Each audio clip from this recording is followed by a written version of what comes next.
Hi, I'm David Holm, and we'd like to welcome you to Family Talks. My guest on Family Talks today is Mark Evans. Mark is the pastor at the First Baptist Church in Weston. Now, Mark, earlier this year, you were called to be the pastor at the church. It's your first full-time pastorate, and it comes after you had a very successful career with the United States Postal Service, and that's correct. And Yeah, yeah, okay. So we're going to talk about all that here in just a few moments. But before we do, just tell us a little bit about yourself and about your family. well, I was born in Weston and lived here 58 years, other than the time I spent in college. Married a girl from the same neighborhood that I grew up in, and we have two children. A daughter in Morgantown lives there with her husband, and our two granddaughters. And then we have a son that here at home with us. He's 23, and he works here in Weston. And by the way, he works for the Postal Service, so he didn't listen to what I had to say all those years, I guess. But I've got my mom living next door to us. I got my in-laws 2 blocks away, and I say that because it just kind of leads into the situation here at the Baptist Church of Weston. It just made it possible for us to still be near my parents and my in-laws and keep an eye on them. So it was just an ideal situation. So, when did you first feel a call to ministry, and how did you respond to that? Well, I remember the call back from when I was a freshman in college. And my mom insists that when, as a 5-year-old, I'd already been called because all the other boys at that time wanted to be policemen and firemen and pro athletes, but her son wanted to be a preacher. So I was a little different there at the age of 5, and but regardless of whether it was 5 or whether it was when I was a freshman in college, I ran from God and just kind of ignored that calling and. For several years, from at least the age of 18 till my mid 50s. And what kind of changed that was my dad passed in January 2016. And it just seemed like things were much different for me after that.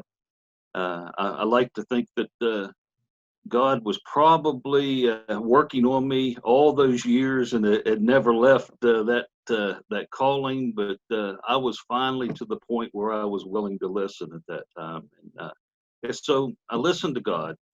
And of course, I was in my mid 50s, and I was wrapping up that career with the Postal Service, and I uh,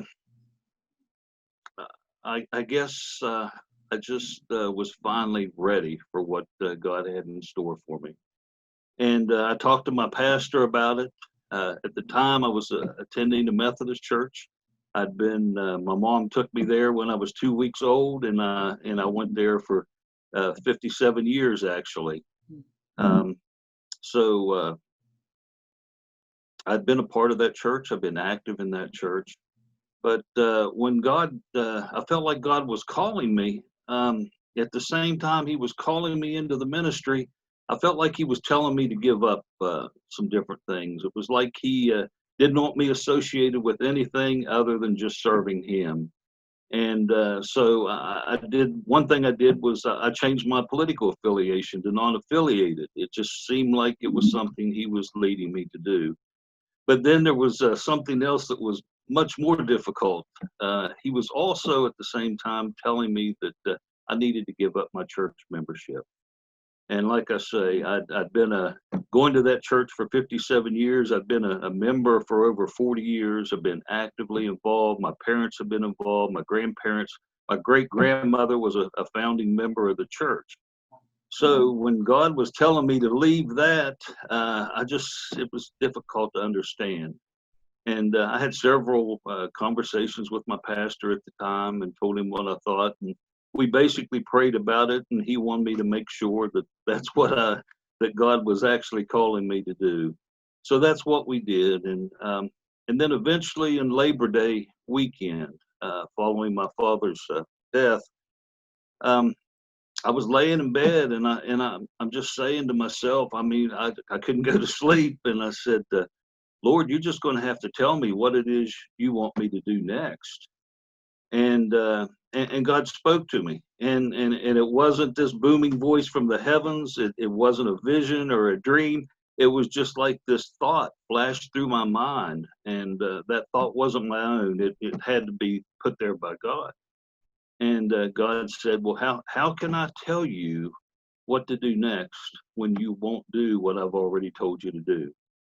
And Lord, what's that? And just immediately that same thought went through my mind that I knew wasn't mine, and it had to be divinely put there. And God said, I told you to give up your church membership. And it was just like the weight of the world was lifted from me at that point in time. I was probably elevated off the bed. I don't know, but it was just such a fantastic feeling. And I told my pastor then later on that week what had happened, and he said, "Well, there's no way I'm going to try to talk you out of giving up your church membership."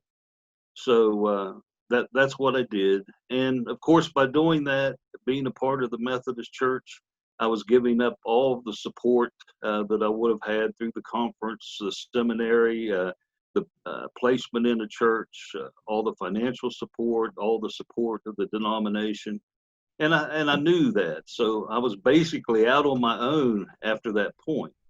But my church family still supported me, but it just wasn't the same. I hope that answers your question about my Yeah, calling, but it's a great story. The stereotypical pastor for a church like First Baptist Church in Weston is somebody who had a call to ministry real early in life, and they followed that call then by going to college and then to seminary, and then they served a couple of small churches along the way before they became a pastor of a larger church. But that's not you. And I only mention that because I really want us to talk about that today, because your story inspires me. And I think that you might be the model for what some other churches might want to consider when they have a vacancy looking for a pastor. And so, what I'm going to ask you is just how did all this come about at First Baptist Church in Weston? well, we kind of joked a little bit before that it's hard to be interviewed when you know that you're kind of an oddball. But yes, the situation wasn't normal by any means, but it's obvious that God had His hand in this from the very beginning. I think it's obvious to me, and it's obvious to members here of the church as well. But when I was called by God into the ministry, uh, I took an early retirement from the Postal Service, and that was difficult to do as well. I'd planned on working several more years, but so I took an early retirement, and I began seminary, taking some seminary courses. And I was just waiting for God to lead me to what it was He wanted me to do next. And at the same time, here in town, unbeknownst to me, the First Baptist Church is looking for a pastor. And what's really strange is I had some friends here at the church and some other people that were praying for me, knowing that I'd been called into the ministry, but yet they had no idea, no thought of considering me for the position, and rightly so. I was just recently called, no seminary background, no experience, hadn't proven myself at anything. And so they were praying for me, and I was praying for a place. And after about a year, maybe a little over a year, it seemed like God finally said, "All right, people, I just, I've been trying to show you," and he kind of directed us. He kind of opened the eyes of the church, and he opened my eyes as well. And I guess part of it was too that the church had candidates. As a matter of fact, they had accepted a pastor and backed out at the last moment. So it was it was just like God had his hand in it from the very beginning. I couldn't understand when he was asking me to leave my church, why he would do that. And obviously, if I hadn't have done that and stayed within the Methodist Church, I would have continued on a completely different path. And obviously, that isn't what he had in mind for me and had in mind for the church. But it just seemed like God directed everything from that point. He brought us together. Like I said, I obviously wasn't the most skilled. I didn't have the gifts. I didn't have the experience. I'd preached maybe a dozen times or so, and so the church obviously we're taking a chance, and and I was taking a little bit of chance myself because it was a completely new adventure for me as well. But it's worked out well, and it's not like you say, it's not the way things are normally done. Well, God is faithful when we follow his leading and his call, both for you and for the church. But one of the things that I think is key in all of this, for this to work, First Baptist Church did not just call you and say, "Okay, Mark, you're on your own. Good luck." No, you've had the support of the church. You've had the ability to have a mentor. You've had some help along the way from the West Virginia Baptist Convention. You're enrolled in Palmer Seminary. Just want to know how that all worked out for you, and what might others learn from that experience. Yeah, the church has been behind me 100% from the very beginning. The membership, the pulpit committee from the very beginning, the deacons, the membership itself. They went as far as arranging Ed Rogers as a mentor for me, and Ed had been our interim pastor here before I had come, so he was familiar with the church. And so Ed has been my mentor since I began. And you yourself, Dave, have been a great help to me as well as other pastors within the association, within the Baptist Convention. I mean, I've just received all kinds of offers of encouragement and support from pastors, from retired pastors, from different members throughout the Baptist Convention. And it's, yeah, they didn't leave me out there. They've gave me all the support in the world. I've had help with the seminary, getting into seminary and getting started back with that. And it's just been tremendous. The support I've gotten from everyone is that's just part of the blessing of being here. Well, as I said before, I think that's key, is to get the support of your church, of the convention, of people who come alongside and mentor you.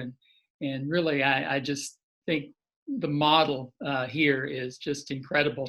That I really would challenge churches, and maybe a church that's watching this today, consider look around. Just right on your doorstep is might be the person that God is calling to be your pastor. And trust me, if you are faithful in following that call, God will provide what is needed, and he's certainly done that. Mark is a part of a pastors group. We meet by Zoom every couple of weeks. It's some pastors from around the state, and that's been a really fun time where we have been able to learn from one another. But Mark, you've been a great contributor to that, so I want to thank you for that as well. So this has been Family Talks, and we thank Mark for being with us today, and I hope that you will join us next time.